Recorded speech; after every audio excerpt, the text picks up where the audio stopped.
everybody. Welcome back again to a little Austin Sports Weekend with Austin, the man here himself.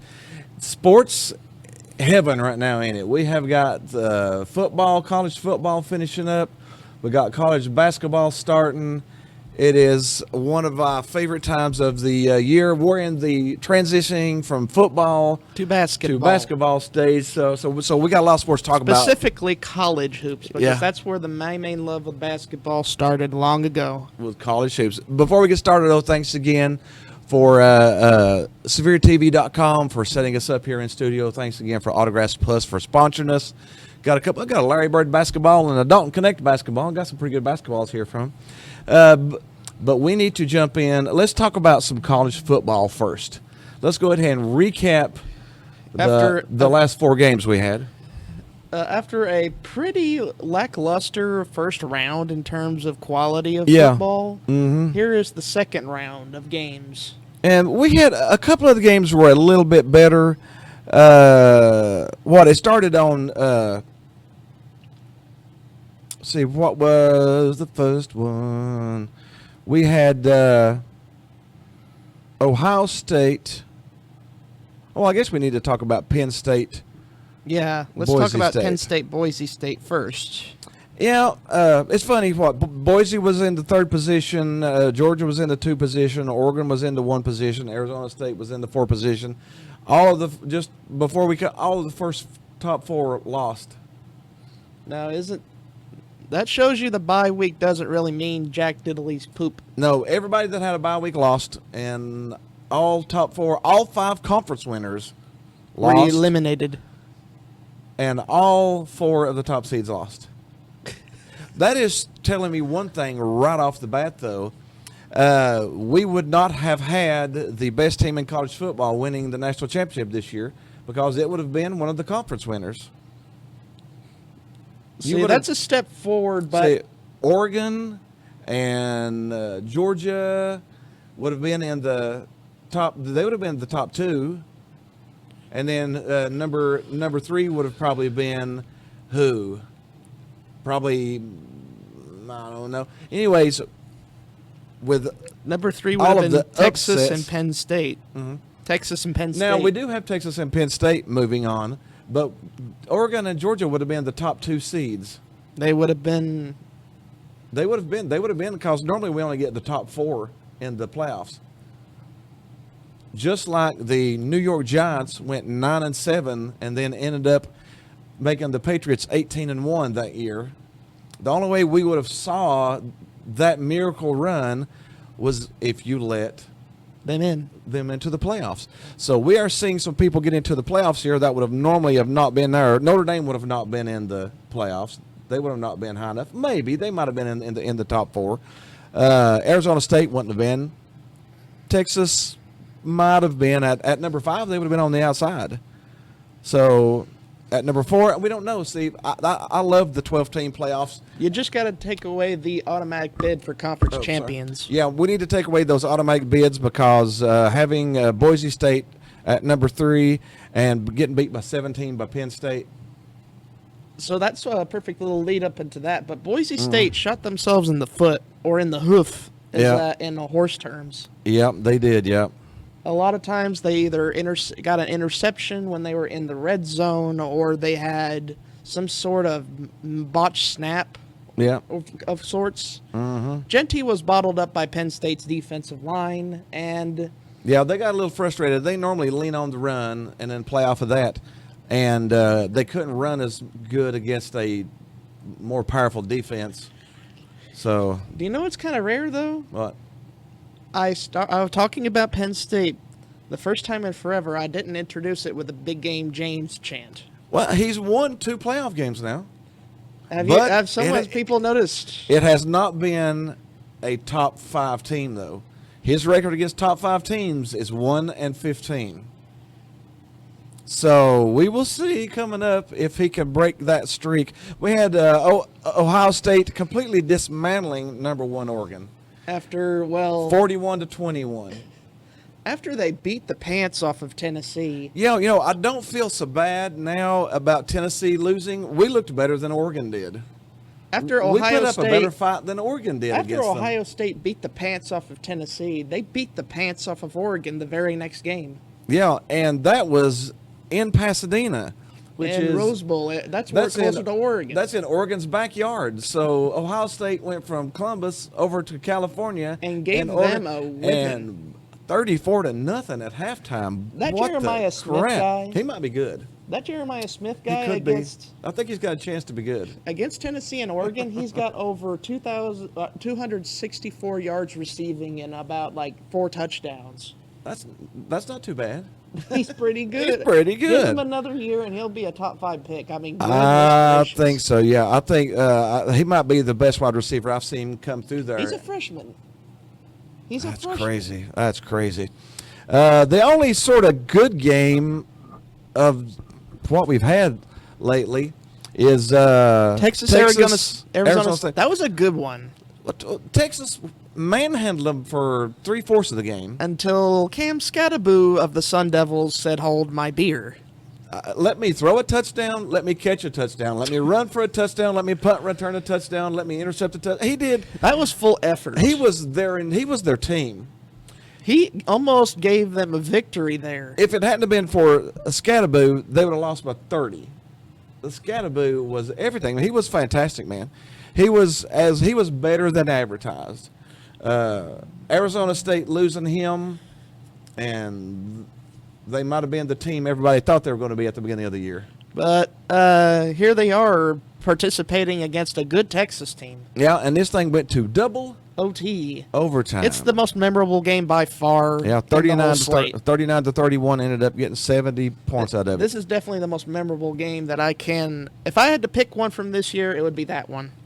Now, I had some people saying, "Man, these games were, blowouts and anything." Well, let's think about it this way. Let's say if Penn State and Boise State went to a bowl game, which is a good possibility. They would have been a decent matchup to go to a bowl game. You would have had the same score, 31-14, in a bowl game. But at least this was a playoff. We had the pageantry of a playoff. There was more than 2,500 people sitting in the stands watching it. Yeah, that's a positive. Like the Ole Miss bowl game. Did you see how many people? Yeah, there was very 12 people there to watch that.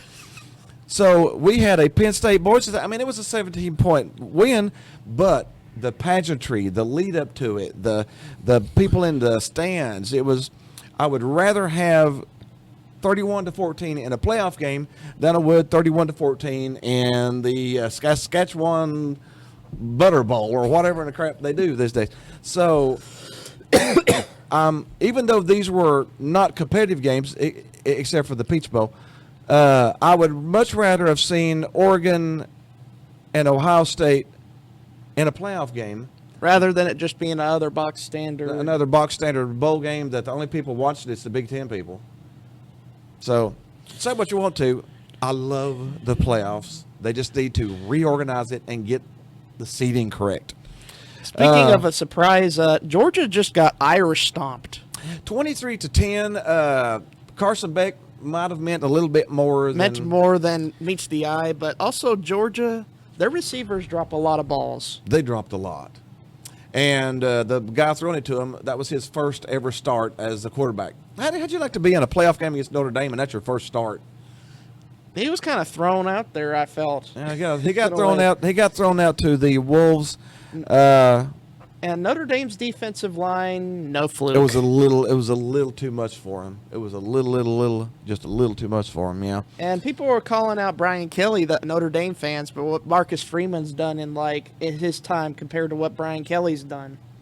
Well, that's what the most wins in Notre Dame history. And Notre Dame's been playing football for over 100 or so years. So congrats to Notre Dame. That leads us up to our first playoff game. Thursday night, we've got Notre Dame, Penn State. Big game, James. In the Orange Bowl. Now, this again is not a top 5 matchup, so we can't say, but it's still a top 10 game. It is a number 6 ranked against number 7 ranked. Winner goes to the national title game, and I'm just as... If you told me this early on in the year... Either Notre Dame or Penn State's going to be in a national championship game. What? I can't believe I'm carrying on the big game. Still, James though, mean. This brings me back to back when the Giants went on that run and beat the 18-0 Patriots. What if somebody had told you the week before the playoffs the 9-7 Giants are going to be in the Super Bowl? I'd be confused. I'd be a little confused. So that leads to the beauty of the playoffs. Notre Dame, Penn State. Notre Dame's favored by 1.5. I'm a little afraid of this game. It's hard for me to pick this one. I might. Well, it depends on who is. Notre Dame beat Georgia on turnovers and a kickoff return. Notre Dame's offense was pretty terrible.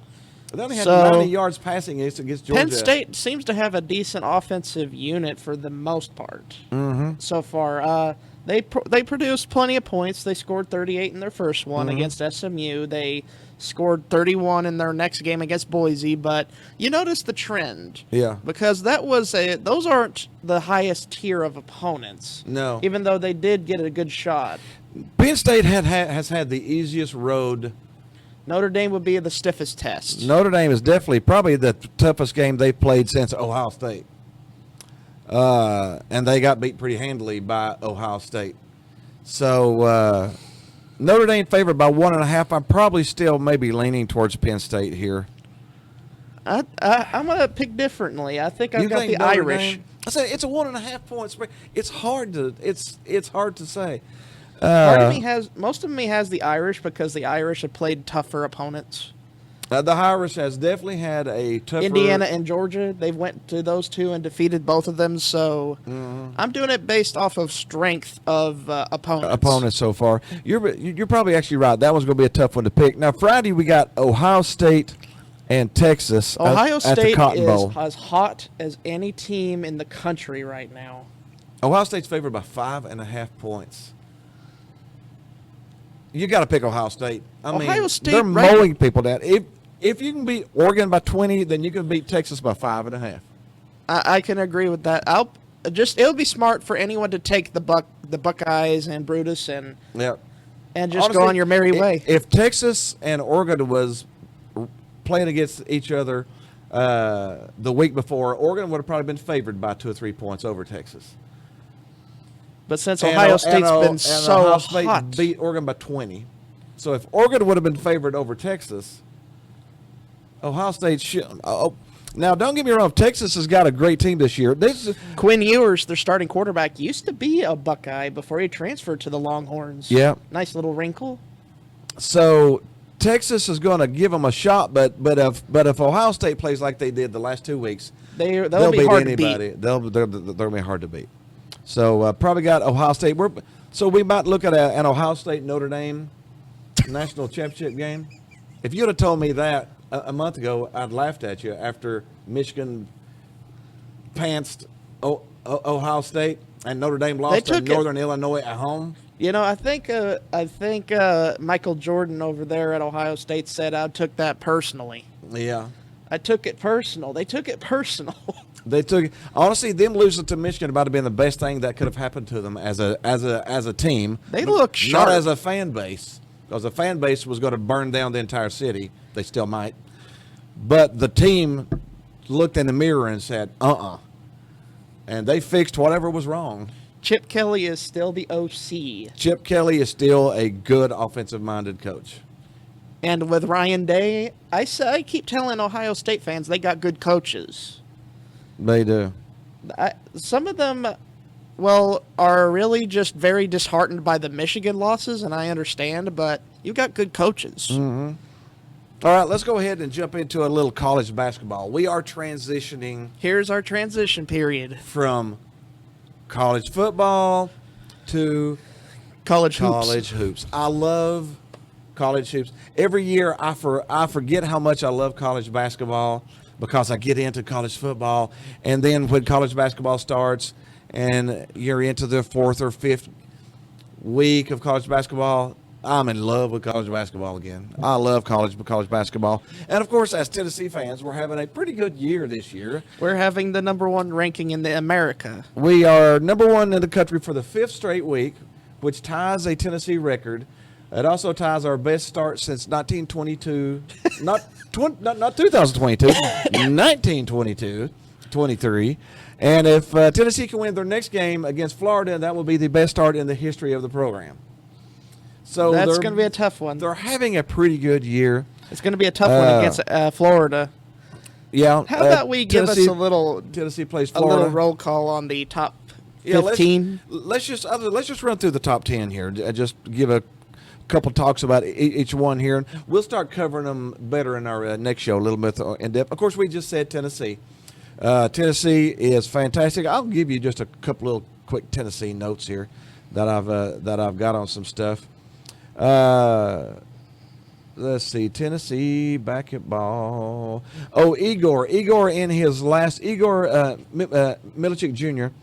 in his last game had 18 rebounds.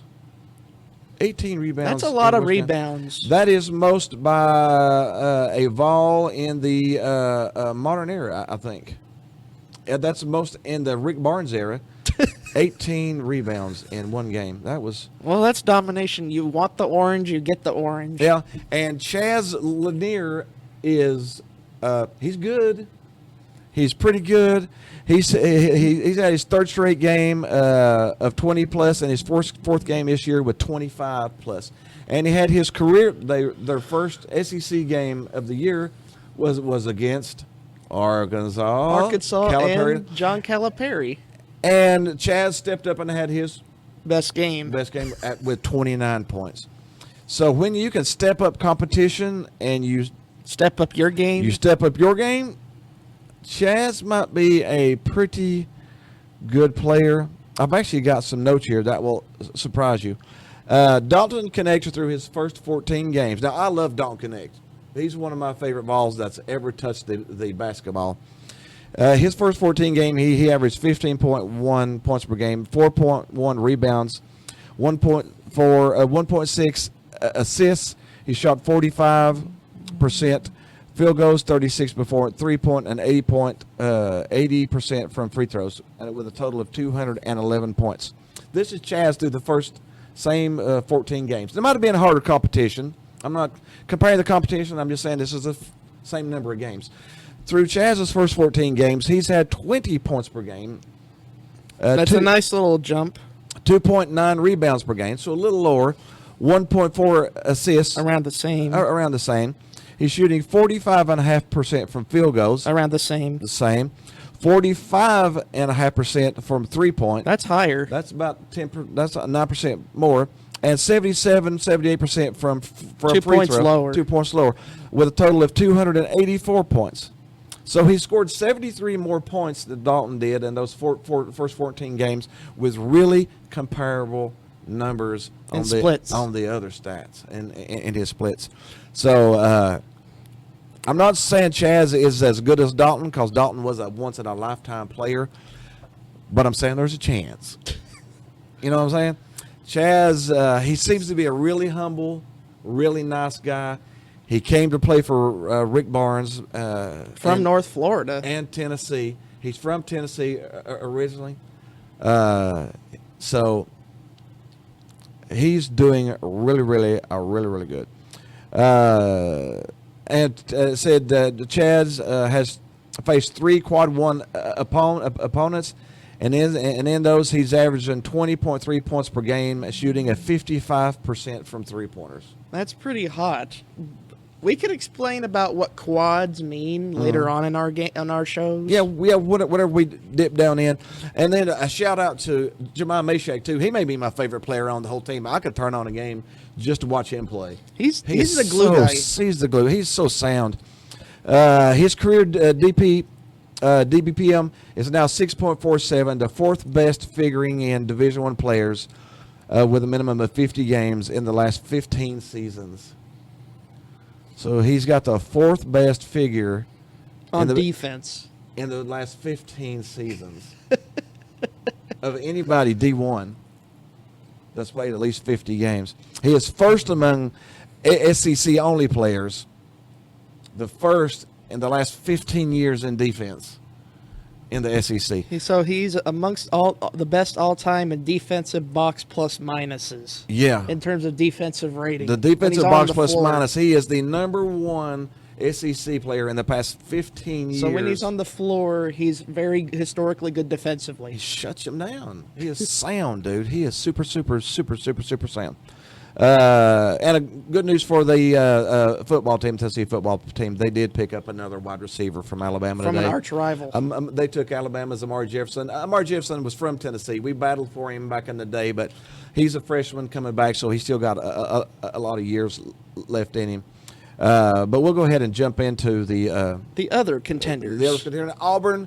Auburn is on our tail at number 2. More breaking news for you. The SEC is pretty good in college basketball. Very, very good. Maybe historically good. We're historically good right now. There's projected 13 teams into the in, NCAA tournament. and there's a slight chance that we could get 14. 14 to we could get all 16. 16. That would drive people crazy. That would make me bat an eyelash a little bit. Auburn is number 2 and actually picked up 15 first place votes. Bruce Pearl's no joke. No, he had Tennessee at number 1 when he was the head coach there. So That brings back some memories, doesn't it? Iowa State, a surprise.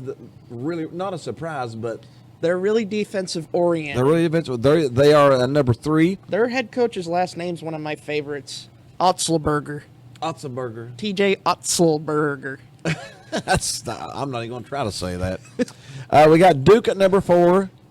A disciple of Krzyzewski, John Shire, and star sensation Cooper Flagg Yep. up in Duke.